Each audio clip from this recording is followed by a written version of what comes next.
Good morning, everybody. I hope you are all well and hope you have a good week so far. Myself and Karen are on today or this morning, and we are going to continue our little chat that we had a couple of weeks ago now, because we found it was really interesting and a lot of you found it very useful. So we thought we would do a part 2. However, this time we thought we would maybe start with a scenario, and then we were going to have a little bit of a chat about it. But for those that have unfortunately not been able to see the first part, this is Karen Shaw. She's this amazing lady. She is called the Magic Lady of Parenting, and we are so blessed to be able to have you with us this morning and before. So thank you, and your insight into the new approach of positive pairing is just unbelievable, and to some people may be very different, but well worth listening to and taking on board to start implementing it into their tips and tricks of their own parenting, but also through swimming as well. Of course, what we take on board every day is what we also need to embrace in our working careers as well, especially as teachers being around children all the time. So Karen, would you like to give yourself a brief introduction and let everybody know, because there's Parenting Magic Mentor, I've got that label, that's what it is, because there's so much, and it isn't just parenting, is it? It's for any adult that has anything to do with children. So I'm really passionate about people understanding energetic communication, because as well as looking at positive parenting and language, it's to do with energy, and we are energetic beings, and what we don't tend to realize is how much we are actually impacting and influencing children with who we are, how we be, what we say and what we do. And a lot of the time it's when we think we've dealt with that, we think we've done that. Well, that's only 5% of you. There's a whole other 95% doing its own thing. Absolutely. And emitting energy. And it really is important. And like you said, for teachers to understand this whole thing about energy. And every day is different too, isn't it? So having those tools to embrace daily sort of things that come up is really important as well, isn't it? And acknowledge what that is as well to I think we're strange beings. Human beings we are part of nature. We don't sort of exist separately within it. We're part of it, and we operate in a similar way. And we know that, you know, in nature, we've got all these seasons. We've got the rest, we've got the growth, we've got the quiet time, we've got the absolutely doing nothing time. And we're like that. And yet I think we can beat ourselves up and not be aware of that with our children, that they might be going through what I call a nurture time. Right. You know what nurture's like, when you're just quiet and you want to look after yourself and not do very much. And then we get whisper. This is energy codes. Kazia Luckett's energy codes, you know, taught me this particular system. Then you get the whisper where you are ready to do something, but nothing too exuberant. So be aware of that for yourself and children. And then, of course, you've got create, where you are ready to get up and do, and you've got the energy and you're ready and you're in that space. And then you've got shine. And this can look, if you've got kids, like they're bouncing off the walls, because they're just absolutely up there. And I think if we can just be a little bit more aware of energy from that perspective, that will help us be kinder, more understanding.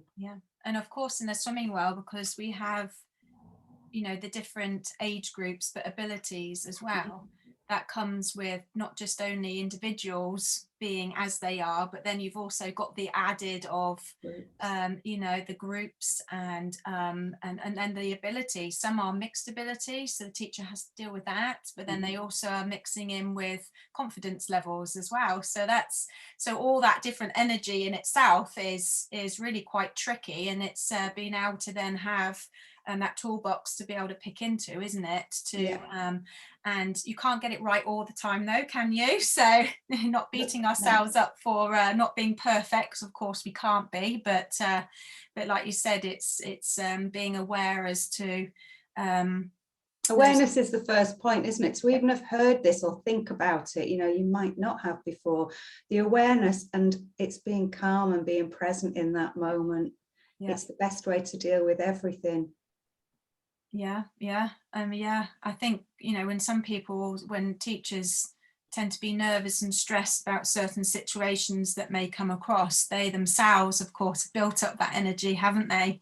Exactly. And of course the children will be picking up on that as well as the parents, which automatically then is a trio effect, isn't it? Of, I think that's a really good point, especially we're talking about, you know, swimming lessons. So you've got the parent who's got their life and their whatever it is going on, who are bringing the children, and then you've got a teacher, an instructor who's got whatever they've got going on. Yeah. And these two adults might, you know, say, I've dealt with that, I've left that at home, that's gone, we're here now, we're doing this.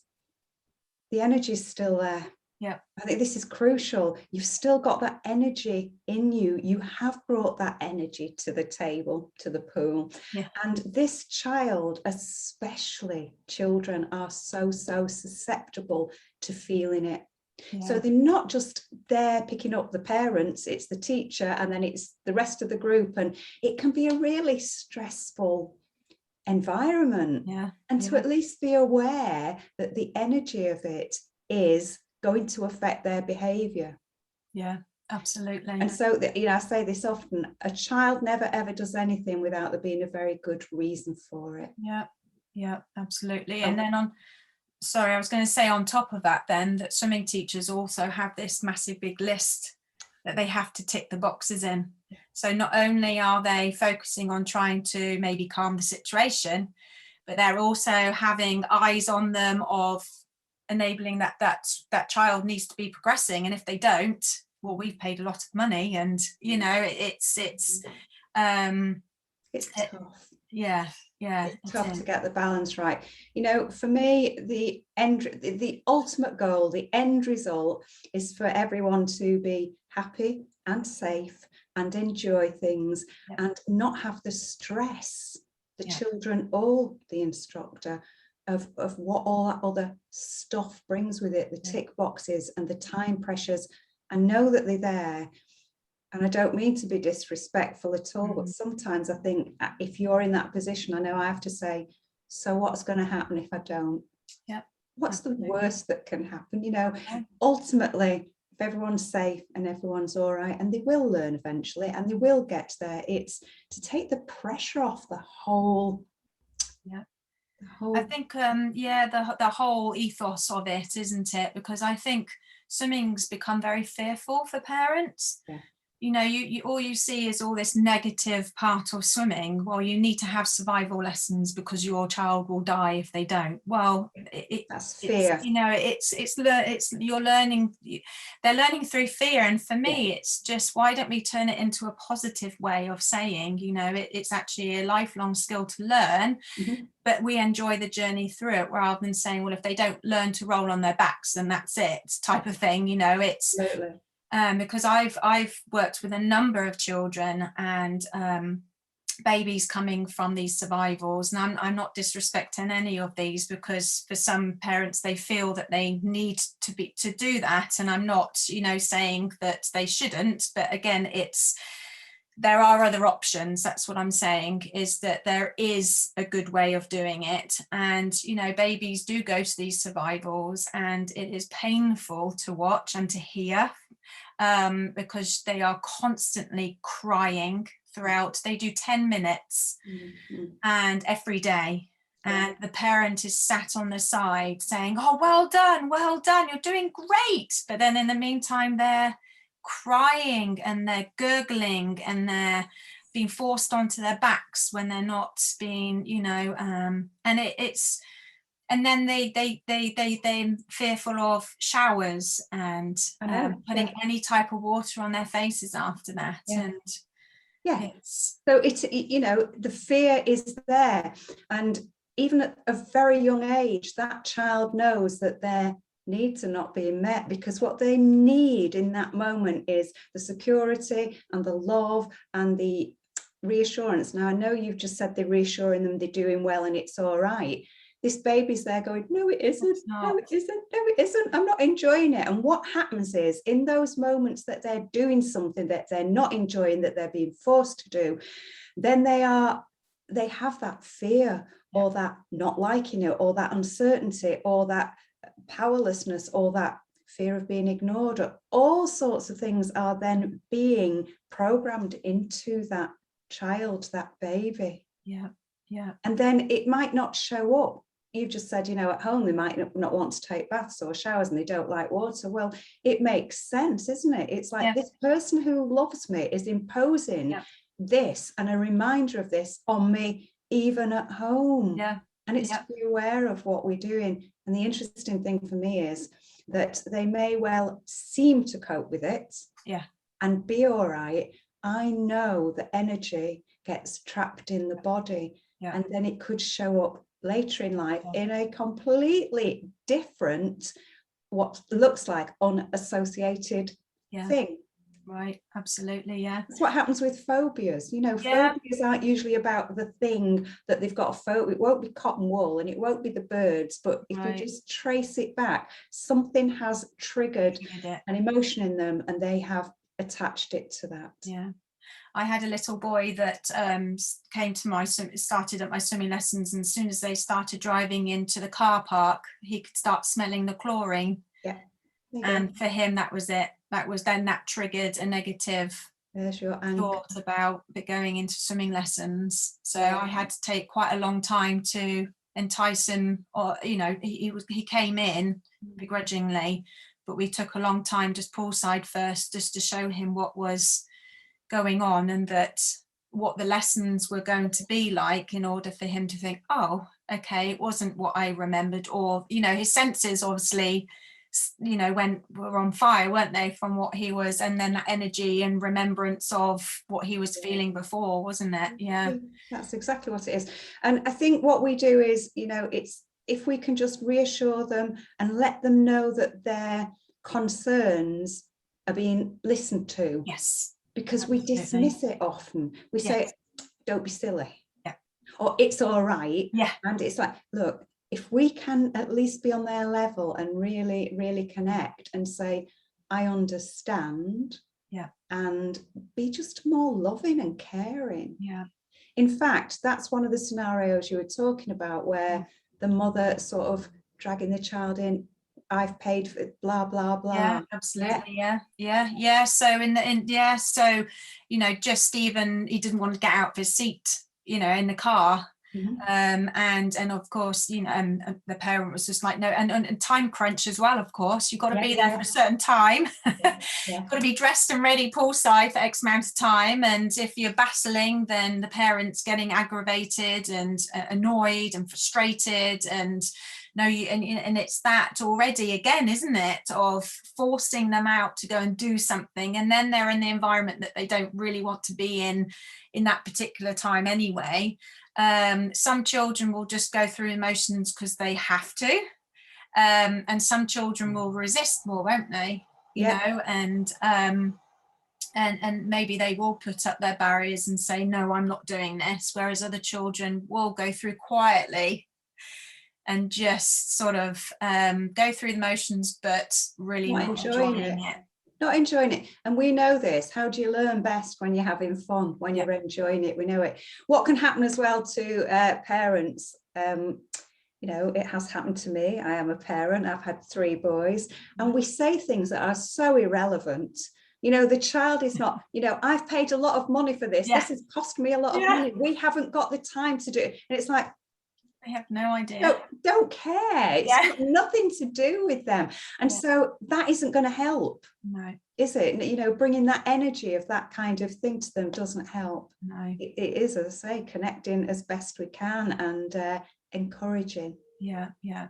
And then obviously when they get to the pool, is ensuring that you're providing, the teacher's providing that environment of where it is slow and relaxed and calm. Yeah. And that even might do a turning point for that child, even if they have rushed to the pool. Yeah. Or, you know, or that baby had a poo before they came and the dad is rushing or something like that, then at least it can help turn that energy, or if that parent is all hyped up, to help then for the rest of the session to then turn into a positive, isn't it? Yeah, what a child needs is, it needs to know how important it is. It needs if an instructor's got the time, that eye contact, that make them feel special, be on their level, include them, because they just need that reassurance. They need the energy of that. Yeah, yeah, absolutely. Yeah. What are your thoughts as well on that? If the baby or young toddler is having, you know, they seem to be having a lot of fun, they're going under the water, they've got that all important photo that they've been working on, and then they maybe have a little bit of a break for some reason and they've come back, and then the child's not doing anything like they were doing before. Yeah, that's and really, yeah.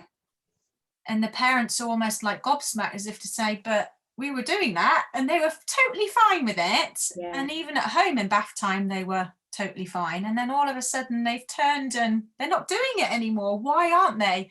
And what was the point in spending all that money on all those classes? You know, again, it's either money or time with swimming lessons. Yeah. You know, they always seem to think over X amount of time, this is what should have happened. And then if it doesn't, or something changes, then they're like, oh, great. Yeah, but now's a different moment. Now is so far removed from the then. Yeah. And all of us are a process. We're an energetic process. And so we are always moving, changing. And for children, we know it, we can see their growth. Yeah. They're not the same person they were 4 weeks ago, 1 week ago, yesterday. Okay. And so the energy can have changed. Yeah. And it might not even be the activity itself. It's something else. It's just, we talked about the energy of people. They could be in a completely different energy space and just not feel like it on this occasion. Yeah. And then something could have happened that they've linked to coming back here, and it just doesn't have the same feel for them. They won't know this, and we won't be able to find out what it is exactly. No. They are changing. Yeah. So just be aware of brain and child development a little bit. Yeah.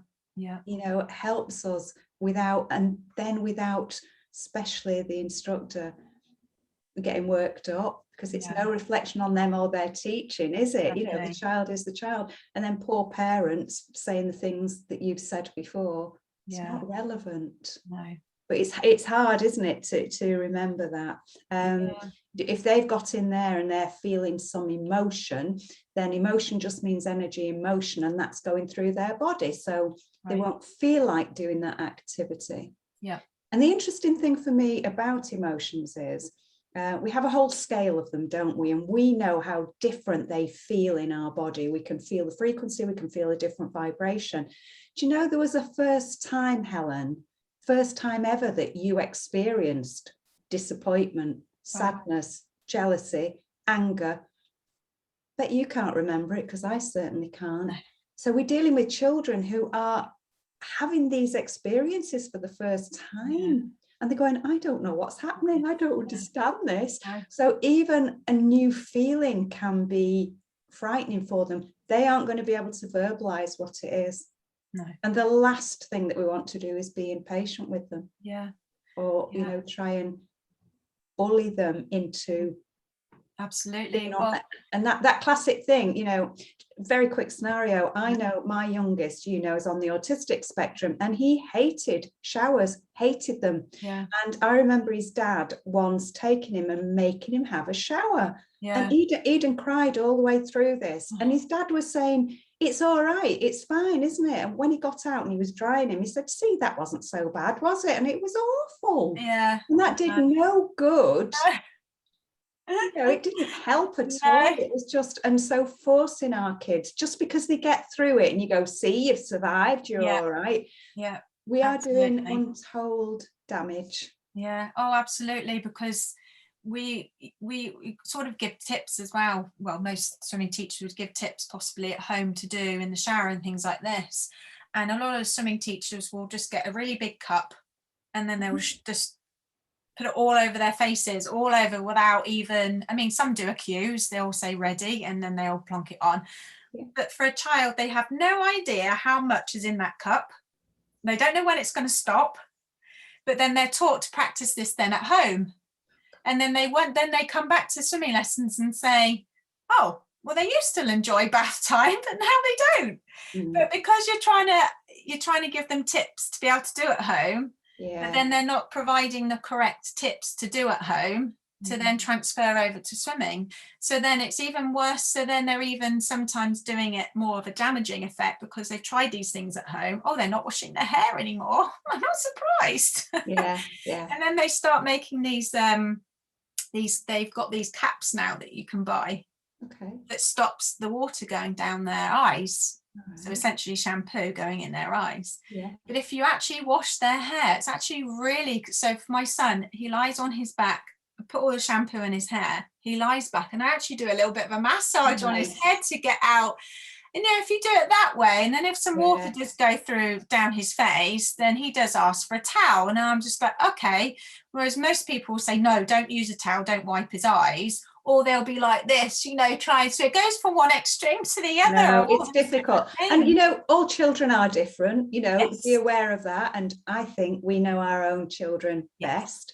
What I do think it's really helpful to always get their buy-in, to warn them, to talk about it first. One of the things that I don't think we do with children is include them enough and give them options. We don't give them enough options. I don't like the word rules. I don't like rules. Let's have agreements. Let's have team agreements. And children, from the age that you are able to speak to them and talk to them, reason with them, you can say, what do you think? And work something out. Come to negotiate. Come to an agreement. And then if they've agreed it, there is just psychologically that they will want to do it because they've said they will. They're letting themselves down if they don't, rather than so if you can include them as much as possible, even if it's maybe them pouring the water over, absolutely, if they're happy with it, it's just, I just think, coming from a more understanding, equal place, that's something that I think we forget to do with children. Because even I'm just thinking that even with non-verbal at the moment, they show you body language, don't they? Of course they do, And so, even though they can't tell you, oh, I don't want to do this, they will show their way. They'll show you. They'll show you. And it's always, like I say, it's always about a need that isn't being met. And so they don't feel safe or secure in that particular moment. And if they don't, then really anything you do after that is not going to be very productive. It isn't going to be positively effective. Everything's effective. But it's whether it's positive or negative. Don't often know that. So with some teachers come across that obviously they were on this list is for them to do X, Y, and Z skills. So for them, they're told to go through this list, and some children are resisting. In fact, a number of them are resisting certain things, but they continue to push them through. What do you think the implications of that could be? I don't think pushing anybody is good for anything, isn't it? Because you're pushing energy. Because if you are wanting something so much, there is a desperation in you, there's an urgency in you, and they will feel that. And for whatever reason, that activity isn't suiting their energy at the moment, they're not ready for it. I know we need to encourage children to do things. They will in their own time. And I do understand, we've talked about time restraints, it's just, you're doing more damage. By rushing. That's what I think anyway. And maybe do you think as well, for the older ones, is giving them the option, would you all like to go on your back today? Or maybe do those that do want to go on their backs, you're more than welcome to go off, but then those that don't, are you okay to do something else? Maybe giving them that option. That's brilliant. That's what we call double binds. You choose your two activities. You don't say you don't have to do that. You say you can do this or you can do that. So give them two very clear options.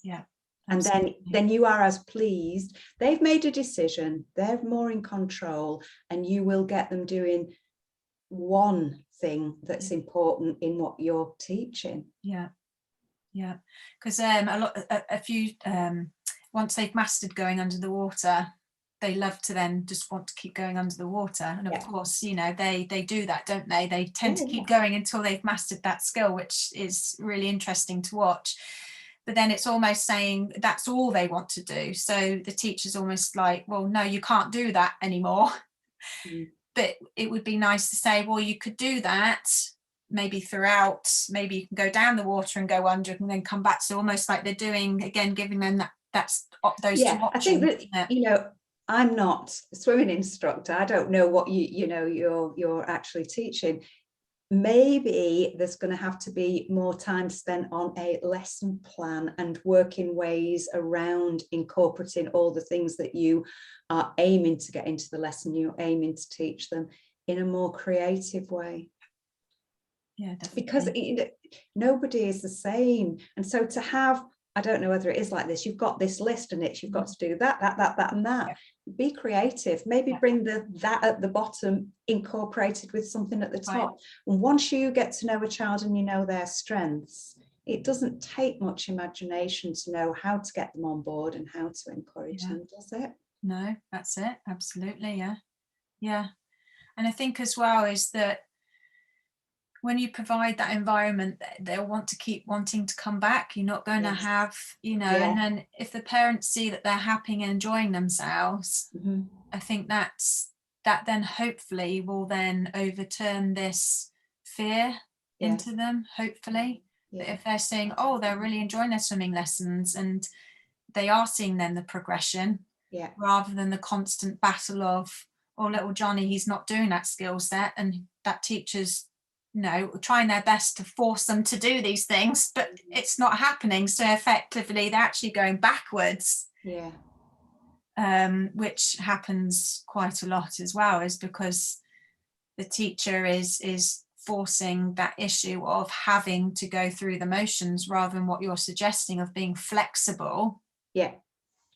Depending on but then the following week they may actually be happy to do whatever they didn't want to do the week before. Absolutely. Well, you know, we're like that. We don't always want to do the same thing. We don't. No, I absolutely love going to a cinema or to the theatre or a live event or out for a meal, but there are some days I know exactly what I want to do, you know, not that, not this, I want to do that one. And it's this, what we tend to do is assume what people think is fun. So I don't know how the lesson might be working, but if you've got 5 minutes for fun and say you can all do this, there might be a child who absolutely hates doing that bit right then. So it's you know, it's tuning in and just, I'm sure that most people do this. Each child is individual and special, they're unique. And so it's such a task to teach the same thing at the same time to everybody. Absolutely. And you know, if an instructor, a teacher can be as relaxed, as grounded, as present as possible, because you're already bringing a really nice, calming, supportive energy, and you want to hold that space for them. Absolutely. That's really important. A lot of the times that through the half an hour lessons, I do 45 minutes lessons now. I've changed from 30 because I didn't have enough time because we do go through it. We go through the motions really slowly, and they embrace that time of what we're doing. And but normally what would happen, and this is what I did when I first started, is that you would do maybe 20 minutes of lesson of doing their skills and then fun at the end, fun time. And that's when all like the funs, you know, they could do anything, their choice essentially. And I could never get my head around that. What, you couldn't get your head around what do you mean?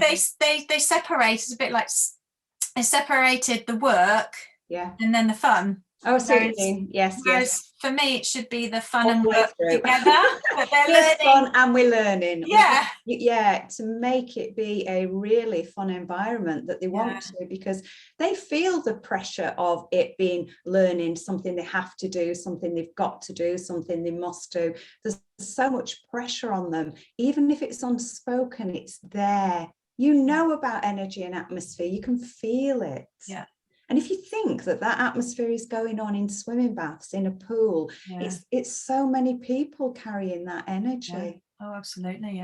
Yeah. Big leisure centres, you know, there's lots of other swimming, you know, lessons going on. And if you're in a small pool, the training pool, and then you've got the big pool where all other things are going on as well. And it can be really quite overwhelming for some children because there's a lot going on. And they're big places as well, aren't they? You know, for little ones, they're huge. Echoey, big places. Yeah, absolutely. Yeah. Oh, well, thank you, Karen.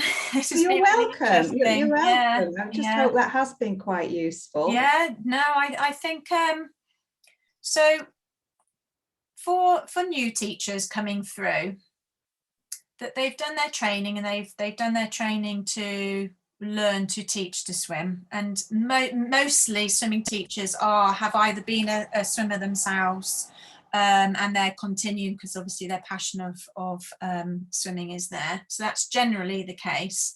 What would be maybe what advice could you give to them to help them in the sense of building this emotional, energetic toolbox to take with them to the pool? Does that? Well, you know that I do EAM. You know, EAM is my go-to of understanding that you can release any thought, belief, or emotion that you have. You know, that is we all can do that. What I would ask everybody is to really remember why they're doing it. Why did they get in? Think what the outcome is of lessons. What is your ultimate goal? What do you want? And then know that that's your aim. And the tick boxes and the time limits and everything else are secondary to that. If that's in your mind, if that's the primary thought, you're going to have a different energy about it. If you have just come, you know, from home and an argument and you say, I've left it at home, you know, I've dealt with that, that's just your head. Your body's still carrying some of that energy. So it's really important to ground, be calm, breathe, stop, and go into this as a different segment. Right. And what we can do is something called segment intending. You can sit in the car if you've just had a row with your boyfriend and leave it and go, I am now entering a different segment of space and time. And you send out what you want before it, and it's going to be, you make it up. It's going to be great. We're going to have a great lesson. The kids are going to enjoy it. I'm going to enjoy it. It's going to be fun. Actually, purposefully, consciously make the decision what it's going to be like. You've got more control over how it turns out than I think a lot of us realize we have. Yeah, absolutely. Oh, thank you. And if they want to read some more about it, you've just done your book. I have a book. Yay! A new approach to behaviour and communication, and it really is energetic communication. We're always communicating with every cell of our being, with our thoughts, with our beliefs, with our words, with our actions, with our behaviours, and who we are. Yeah, and so it's really important. And I've got, I mean, it's a parenting group. It's for all adults who deal with children, and I'm on Facebook, so you can find me there. And what's the title of your Facebook page? It is just Parenting Magic, but we've got a link. I don't know if you've got anywhere to put a link or not. I'll put a link. Go on and find Parenting Magic or Wired. And Karen Shaw, you can find me. You can always get in touch with them. I am always more than happy to speak to groups, groups of people. whether it's online or again now, can't we? So yeah, happy. Brilliant. Or if anybody wants to just give me a ring, we can do. Oh, brilliant. Thank you so much, Karen. Appreciate your time today and all your very welcome. Yeah, your wonderful, brilliant tips. So thank you so much. And I'm gonna stop recording now.